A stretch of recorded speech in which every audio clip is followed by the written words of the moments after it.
is useless as a screen door on a submarine. Play with hours, baby. It just ain't happening now. What is your left hand? What is your right? It'll take two strong arms to hold on tight. Some folks that cut off their door, despite their face. But I think you need some mercy show. For your electric faith, well, there's a difference, you know. Between having faith and playing make-believe. Wanna make you grow. The other one just makes you see. Talk about it, yeah. But I really think you ought to take a leap off of the ship before you claim to walk on water. Faith without works, so like a song you can't sing. Sing it's about Jesus as a screen door on a submarine. It takes from God in every word that He breathes. As you take it to your heart, you think it is a beat. It's gotta be active if it's gonna be alive. Otherwise, it's about Jesus as a screen door on a submarine. Faith without works, baby. Just ain't happening now. What is right? What is your left? It's your guide, your life and your breath. Faith without works, so like a song you can't sing. Sing it's about Jesus as a screen door on a submarine.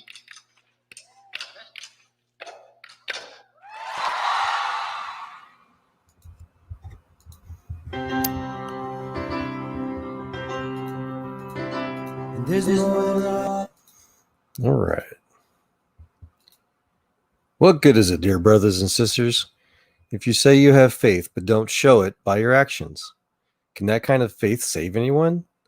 Suppose you see a brother or sister who has no food or clothing, and you say goodbye and have a good day, stay warm, eat well. But then you don't give that person any food or clothing. What good does that do? So you see, faith by itself isn't enough. Unless it produces good deeds, it is dead and useless. Now, someone may argue, some people have faith, others have good deeds. But I say, how can you show me your faith if you don't have good deeds? I will show you my faith by my good deeds.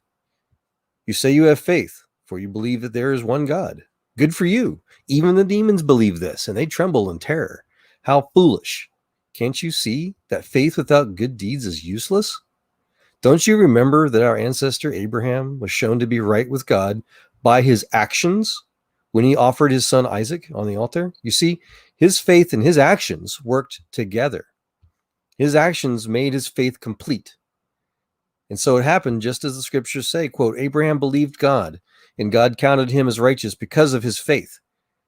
End quote. He was even called the friend of God. So you see, we are shown to be right with God by what we do, not by faith alone. Rahab, the prostitute, is another example.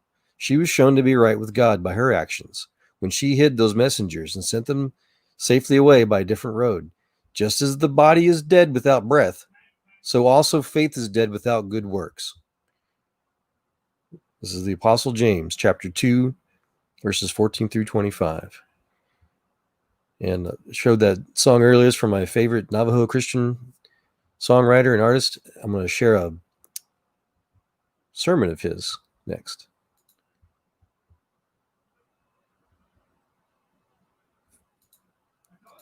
That also speaks on this subject that I think answers it better than I think anyone else I've ever really heard over many, many years. This is from his sermon and his concert back in Wheaten College chapel service back in 1997. This one's particularly remarkable to me for those who want to listen to the whole thing, because they played this while I was stationed in Korea, which was a particularly hard time because of what was happening with the riots and the food shortages, and they mentioned Korea in this concert. They prayed for the Koreans, and it was really just a powerful sermon to me. I'm going to play just a small clip for it, just to keep it on topic tonight.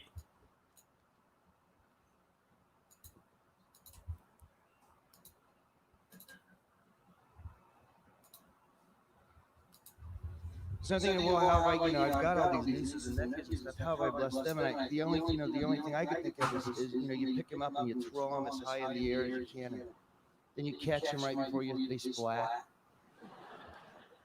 Or you get down on all fours and, they ride you and you try to buck them off and that kind of thing. So I'm trying to picture Jesus do this. And then the disciples, they come up and they see Jesus, who, they're good monotheists, so they're really, I'm sure, struggling with his claims to be equal to God. And they see him, they're kind of going, well, when you put on that really straight academic face of yours and charge us with a lot of information, we can kind of buy it then, but here you're acting like an idiot. And it's hard enough to believe that smart people could be the son of God, let alone this bumbling idiot that's rolling around in the dirt with the children. And Jesus says, hey, guys, knock it off. If you want to come into my kingdom, you have to come in like one of these. You have to come in like a child. You have to let me throw you up in the air and catch you right before you splat. You have to ride on my back and let me buck you off. We have to wrestle a little. We have to play a little. And there's this guy who's a great student and probably a politician, the rich young ruler. And he's standing by waiting for his big photo op because that's what politicians do. And he's doing what all students do during lectures. He's trying to think of some great stump the teacher question. Some question that would be so impressive to all of his peers that they would all go, man, you're so smart to have thought to have asked that.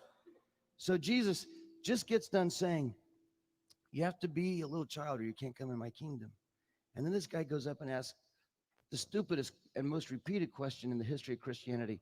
Good master, what must I do to have eternal life? And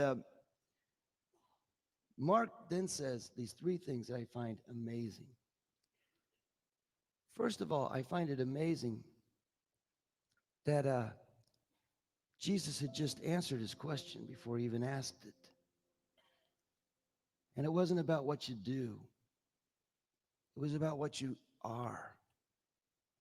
Jesus had just said, if you want to come into my kingdom, be a child.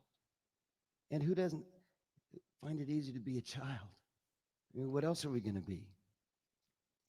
And this guy was so arrogant that he didn't listen to God when God spoke.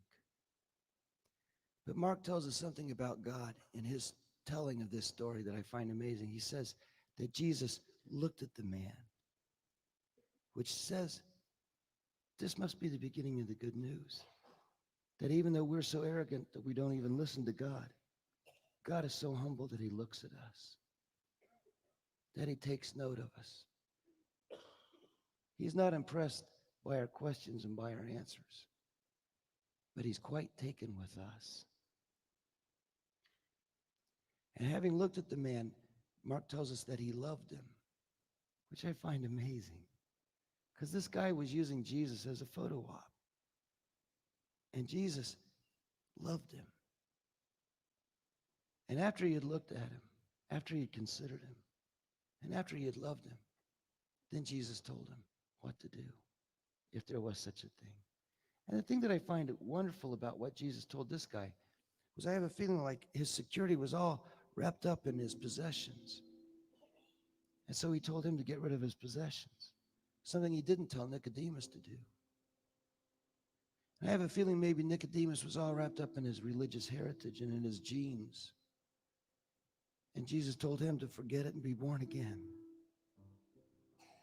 Because maybe it's more important that we know Jesus than anything else in the world.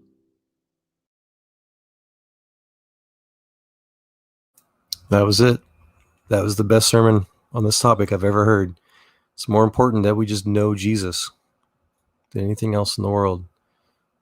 So all this conversation about whether, work salvation or, faith alone, the disciple James made it very clear that faith is not enough by itself.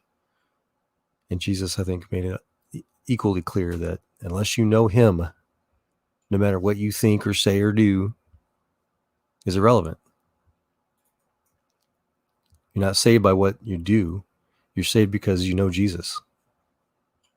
To claim that you believe in somebody or you follow somebody, if you don't actually do it by your actions and prove it, you're not really doing it. You're just faking it. You're just saying you're doing it. And just, so don't think you can, don't try to fool yourself, because you can't fool God. So all this other conversations, all these other debates and whatever else people want to have, I wanted to hope everybody can understand that's the bottom line. It doesn't matter what you say or do or believe or think. It's just a matter of who you know. If you don't know Jesus, he says he won't know you. It's as simple as that. Amen, Jesse. I don't know if you guys want to talk further about it. Apparently I screwed up Eli. Seems like I may have started the thread or the broadcast with an echo. It kind of sucks because I was really hoping to do that song. I might just restart the thing, I guess. I don't know.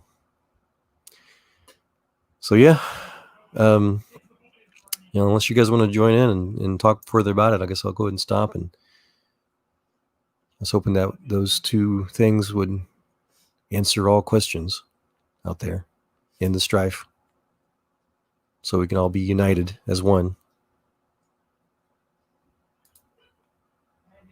Just as the body is dead without breath, so also faith is dead without good works. How can you show me your faith if you don't have good deeds? I will show you my faith by my good deeds. Your good deeds won't get you saved, but your deeds will prove whether you're saved or not. It's really that simple. But yeah, God bless, and you guys have a great night.